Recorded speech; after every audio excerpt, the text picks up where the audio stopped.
If I'm being honest with you, I don't really have that much experience playing Musou games or Dynasty Warriors games, really, in general. I'm sure as a kid I may have played once or twice or a couple of them. I'm not too sure. I didn't really play a lot of those games, but there was one game series that I actually remember playing a lot of on the Xbox 360. It was 99 Nights. Game ruled hard. I don't remember the sequel. Don't know if that game was any good, but I did love the first one. I also really loved Hyrule Warriors on the Nintendo 3DS and the Wii U. And then I played Fire Emblem Warriors on the Nintendo Switch. I did not play Hyrule Warriors Age of Calamity, but after playing Fire Emblem 3 Hopes, kind of want to go back and check out Fire Emblem. Nope. Kind of want to go back and check out Age of Calamity now. This isn't exactly me talking about Musou games in general. This is going to be me talking all about Fire Emblem 3 Horses. No, Fire Emblem 3 Houses. No, I did that two weeks ago. You should check out the video if you haven't already seen it. Play right here. Fire Emblem 3 Hopes. Yeah, that's it. That's the right game. That's the right one this time, dumbass.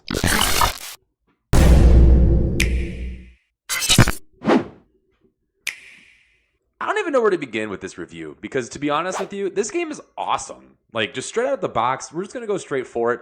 I'm going to let you know right now, I love this game. Now, I didn't play through every single storyline because there's 3 houses or 3 hopes. Right, Rowlett? Am I right? Okay, he doesn't care. But I did play through the Golden Deer one, and it was great. I had so much fun with it.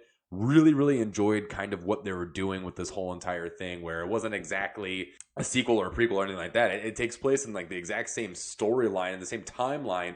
But things are a little different this time around. And you have a new character. His name is Shez, or her name is Ches, Cheese Boy. Not sure how you say it. Also, are you one of those people that change your character's name in the game? Like, a couple of the guys that I work with, they always change the characters' names in the game when they play as those characters, and I just think that's weird personally. Like, if the character has a name, I'm playing that game through that character's perspective, so that character is that character's name. So for example, in Final Fantasy IX, if I'm playing as Zidane, guess what? Zidane and Dagger and so on and so forth.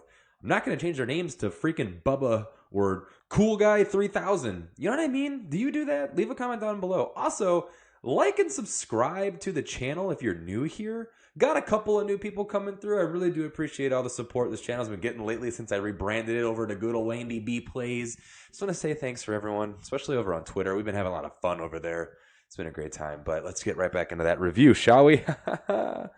Yes. So to get into this, let's just go ahead and say that Fire Emblem Warriors 3 Hopes is a hack-and-slash action role-playing game that was developed by Omega Force and published by Koei Tecmo for Nintendo Switch, with Nintendo handling the overseas publishing. Part of Fire Emblem series created by Intelligent Systems, it is both a spin-off of Fire Emblem 3 Houses and a successor to Fire Emblem Warriors, similarly acting as crossover between the mechanics of Fire Emblem and the Warriors franchise owned by Koei Tecmo. The game was announced in a Nintendo Direct on February 9th, 2022, and was released worldwide on June 24th, 2022.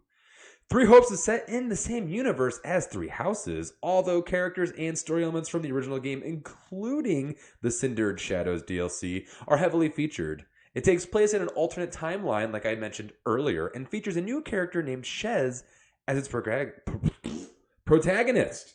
In 3 Hopes, Shez, a mercenary whose team was decimated by Byleth in battle, joins the military academy of Gareg Mach Monastery, becomes a student in one of the 3 classes, each including students from one of the 3 nations of the continent of Fodlan. Like in 3 Houses, the game allows players to decide which classes to join, leading to different story paths and playable characters. Like I mentioned, this game's awesome. So basically, you have a lot of the same ideas that are in 3 Houses that are implemented in 3 Hopes, done so much better. So we're going to break this down into a couple different segments. First, we're going to start off with game mechanics. So in Fire Emblem 3 Houses, gosh, this is going to get so confusing. Oh, hey, wake back up, buddy. Wake back up. Thank you. In Fire Emblem Three Houses, you have the monastery, which is your hub, where you can kind of teach your students new things. This is where you change your classes, so on and so forth. You can walk around there, talk to different people, up your support conversations with different types of things, stuff like that. You know, you've played the game, you saw my review. You know that I gave that game a 10 out of 10. It's fantastic. Best Fire Emblem game I've ever played. But in this one, it's a little different, but not, because you have a camp. And now this camp streamlines everything. Everything is so much easier at this camp. Everything is at a click of a button. You just pop over here, pop over there. You can fast travel straight to that person, anything you need to do, and it's just all right there. And one of my favorite features is the training academy, the training instructor, where you just go and you can pay to level up your units. Which, honestly, I thought at first I was like, I'm not going to need to do this. But after playing a couple of the battles and stuff like that, I kind of realized that I favored other characters more than others. But I wanted those other characters to be beefed up. And we'll talk about that later when we get into the combat of the game. And I just love the fact that I can sit here and I can level up my units by using money in the game that I've accrued over playing different levels and selling items and everything else like that. But also how easy and flawless it was to just change my classes and upgrade my units. I loved that. It was so much easier than having them take those stupid classes, hoping, even if you're at like 90%, hoping that they pass that stupid certification exam to become the next class. That happened. I am not kidding. I'm pretty sure it was Hilda. She was going to become a Wyvern Lord. She had her freaking flying all the way maxed out. Her gosh dang axe was all the way maxed out. Well, not really. They're both like A's, let me just tell you. But it was like a 90% chance of passing the class, or the exam. She failed it. I almost threw my Switch off the freaking balcony of the building I was standing in. I could not believe that happened. But that is completely gone now because you're not at the monastery. You're out in a camp. Now, I'm assuming this is how it is for the other two classes, or the other two houses, because I just played as, like I said, the Golden Deer. I didn't have time to play through all of them before I wrote this review. Come on, what are you talking about? So, it's really interesting because, like I said, you can hop around to different places. Another really cool part is the supply little guy you can go to where you can trade supplies using smithing stones and stuff like that and get some better items, things like that. But another aspect that I really, really enjoyed of this camp feature was being able to upgrade your facilities. So you don't just start off right off the bat being able to like buy, like brave weapons and stuff like that, or even being able to get to a master class. No. You have to build up these facilities in order for you to be able to get to those certain points. And now it's not just like, oh, here's some cash and now you can have the next thing in your facility. No, you need to have certain parts to build these facilities up, which you get by playing through the game more, progressing through the story, and even doing the supply trading thing. It's so much fun being able to sit there and manage everything and build up your facilities and all these different things. The camp blows the monastery out of the water. I loved it. I'm so happy that it was so good and implemented so well. And I was also extremely overwhelmed at first because I really wasn't sure what was going on. And I had those similar feelings the first time I played through Three Houses, but I kind of got more of a grasp because I had just finished playing through Three Houses a couple of times before I played through Three Hopes. It's already starting to get in my head. I'm messing up the Houses Hopes thing in my head before I speak it. But really, really enjoy the camp part. And also it lets you go out on these excursions with some of your different people in your army, I guess you would say, a part of your house, your different units, your troops. And it's kind of similar as the tea time from Three Houses when you're in the monastery and you can sit down and have those conversations to build up the support and get their morale up. But this time you go out on these really cool excursions. And guys, let me tell you, if you don't have an OLED, you need to get one, especially for this game. Like, everything just looks so freaking beautiful out on these excursions, man. I remember a couple times I'm going out with Hilda. We're having a great conversation. Make sure you get those perfect conversations. You got to know your troops. You got to know your people. You know what I mean? Hilda and I, she's my OG, love her to death. But you go out on these excursions, you ask them questions, you talk to them, you have these conversations, and like I said, you build up the morale. And the better your conversation with that character, the better chance of building up the morale better and your support conversations getting better. I think by the end of my 34-hour playthrough, I probably had almost everybody maxed out on support because I feel like it's also so much quicker and faster to do that. Because another way to build support in this game as well, kind of like in the old one, in 3, wake up, buddy. Oh, no fall. 3 Houses is by doing different things. Like in this one, you've got the Chore Master where you can assign certain characters to go do chores, kind of like in 3 Houses where you could go and, stable rides and stuff like that, or do the defense flying around the perimeter and stuff like that. This one, you can do chores, you can cook, obviously, just like in 3 Houses. And, that gives you different types of abilities, and you can not rank up. What am I trying to say? You get different effects that happen in battle and stuff like that. So it's just really awesome. It's really fun. It's great, cool, great time. Love the camp. Blows the monastery out of the water. Love the streamlining of it. A+. The combat in this game is exactly what you'd expect from a Musou game, or how do you say that? I don't even know. I'm reading it off my script sometimes and I'm like Musou. Not sure. Leave it down in the comments below. Thank you so much. But anyway, it's very similar to Dynasty Warriors. You have your troop, you have your character you're playing as, and you can hop through each one. That's why I said sometimes I found myself playing as just a certain character, and I didn't really level up the other ones, because on some of the story missions, you can bring like 7 or 8 people with you, but I always ended up using like 1 or 2 of the same people. I'll get to that here in a second. But you're just running out there and tackling hordes of enemies. I'm sure a lot of you have played Fire Emblem Warriors, Dynasty Warriors, 99 Nights, like I mentioned earlier, or even Zelda, Legend of Zelda, 3 House Warrior People Monkey Army Nation. And you just go out and you destroy enemies. You have a general idea of what you're supposed to do. They give you that, at the beginning, they tell you what your main objective is. But throughout the combat, throughout the battle, the objectives can change. And you can have side missions. You can do all these other different types of stuff. It's so cool, and it keeps you focused in on it, because there's some missions where like you're trying to, there's like little encampments that you like, strongholds that you have to kind of take over from the enemy, and you'll be going after that one, and you're doing it, and then all of a sudden your other stronghold's being attacked, and it says that if that stronghold is taken down, you lose the mission. And you're not paying attention because you're going after that boss. Let's just say there's a boss, right? You're trying to fight that boss. Well, then that stronghold gets taken over. Guess what? You lost. You've been playing that level for like 20 minutes. You're done. It's crazy. It's so cool, though. But like I said, they give you multiple different troops that come out with you sometimes. And when I was playing through the Golden Deer one, I used Cheese Boy, a lot at the beginning. But then my Leone, I don't know where she came from, because I did not really like her in 3 Houses. But in 3 Hopes, leveled up as a Holy Knight, holy crap, she absolutely demolished everybody in her path. There's certain like little side quests that you get throughout the game that, like, for example, the missions to kill 500 enemies. Dude, when I was using Leone, I could do that within, no joke, the first like 40 seconds, because she's so strong, so fast. Also, I have to add, after 32 hours of playing the game, I learned that if you hold L and press B, they dismount off their horse. I played 32 hours and not even catch that in the tutorial. I can't believe that. So the entire time I'm just running around on horseback, and I'm getting in these big battles, and there's enemies flying all around me. I'm kind of getting disoriented, which, by the way, speaking of the OLED, like I mentioned earlier, I had no frames dropped ever. This game ran flawlessly on the OLED. Now, I know this thing's not supposed to be stronger than a regular Switch, but I had some coworkers of mine who was playing the game as well, kind of bogged down a little bit. This Butte never did. Kisses. But so there's always a lot of enemies going on the screen, and I just have this big white horse that I'm using, I'm attacking all these enemies.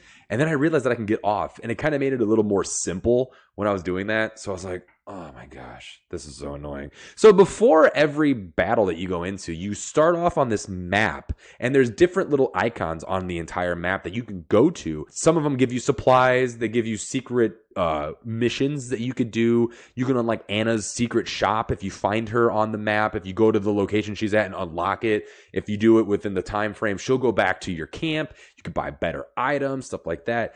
All different types of paralog missions will pop up in this game, and they all have different types of things. Like, there was one of them that I did where I could only use female classes, like female units. That was baller, because I was just making a joke, because the majority of the characters I did use were the female playable characters. I love them. Dude, especially the Golden Deer house. I'm going to butcher these names. Lethiznia, don't know, Marianne, Hilda, Leone. Come on, man. Just absolute monsters. Love them. But when I was reading the synopsis of the game earlier, or like the game mechanics or whatever that I wrote down, it mentions the Cindered Shadows DLC, and there are characters that I never played as or even encountered in Three Houses because I didn't use the DLC that pop up in this game, and you unlock them and you could play as them. So that was a real treat, seeing some of these newer characters and playing with them and using them and unlocking their new classes and stuff like that. So that was a lot of fun. But going back to the combat, like I said, you start off on the map, you select where you want to go, and then it goes into the battle, and you do the battle and has objectives and stuff like that. And it gets really, really difficult towards the end of the game, but it's so much fun. And you can control your units. There's a strategic element to this game. Would never have expected. I was just like, when I first, wake back up, babe. It's dinner time. When I first started playing the game, I thought it was just, oh, go, go, go, go, go. Just smash your enemies, hate breed style. You know what I mean? And get to the end of the level, defeat everyone, beat the final boss, whatever. No, there's so much strategic elements, just like in regular Fire Emblem games, that are implemented in this. And I guess that's actually a part of a lot of Musou games. I didn't play them, like I mentioned in the intro. Didn't really play a lot of Musou games.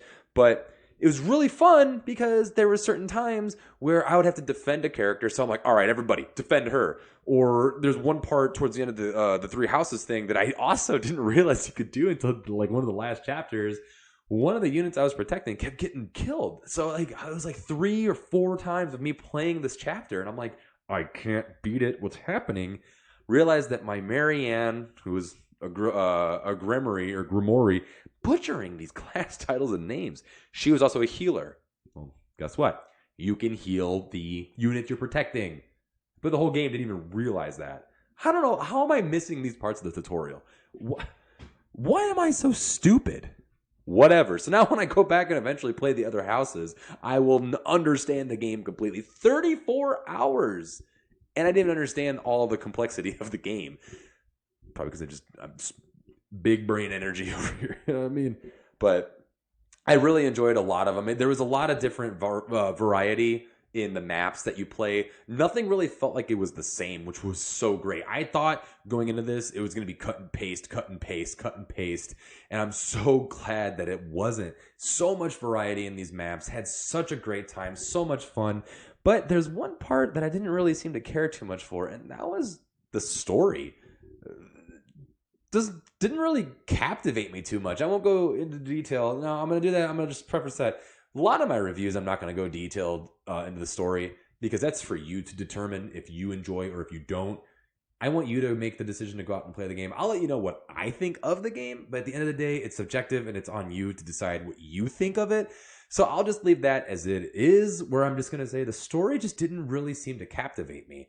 The game focuses so much more on its new game mechanics and the characters around the story and what you're doing and the combat and the camp and leveling up and the support and everything like that. So if you're going into this expecting an amazing Fire Emblem story, to me personally, I don't think it's there. It's definitely interesting. I love that we're getting these characters all over again. I love seeing Edelgard, Dimitri, and Claude coming back with all of their characters because 2019's Fire Emblem Three Houses is one of my favorite games of all time. So seeing them and playing in this universe and getting more of it is exciting and it's fun. And seeing it in a different reality, new story and stuff like that, it's interesting. It's cool. Just didn't captivate me like Three Houses did. So that was kind of a bummer. And that's honestly why I can't give this game anything higher than an actual 8. I'm going to give this an 8 out of 10. Now, I know that sounds crazy because there were some parts where I was like, oh, I actually like this more. But what it comes down to was I think they took everything from Fire Emblem Three Houses that was so good, redefined it, made it better, streamlined things for the camp part of it. But I actually prefer the strategic RPG style over the just hack and slash, run and gun sort of thing. I enjoyed playing this game. I thought it was a lot of fun, but I would much rather just have a strategic RPG. I like being able to play chess with my characters. So for me, and because the story was kind of lacking, just a solid 8 out of 10. But it's still really great. You know, I'm giving it a solid score. I love this game. I think it's a fun game. Anyone who's never played a Fire Emblem game before can hop in, start kind of understanding what some of it's about. Obviously, you're not going to get the full thing because there's no strategic RPG elements, which I personally feel is a big part of Fire Emblem. But if you're just looking for something fun, go out there, have a good time. I highly recommend this game. Go out and play Fire Emblem Three Houses. hopes. It's just 3 hopes. Jeez. Get out there, go play the game. But if you liked the video, like the dang video, and we'll see you guys in the next one. Peace.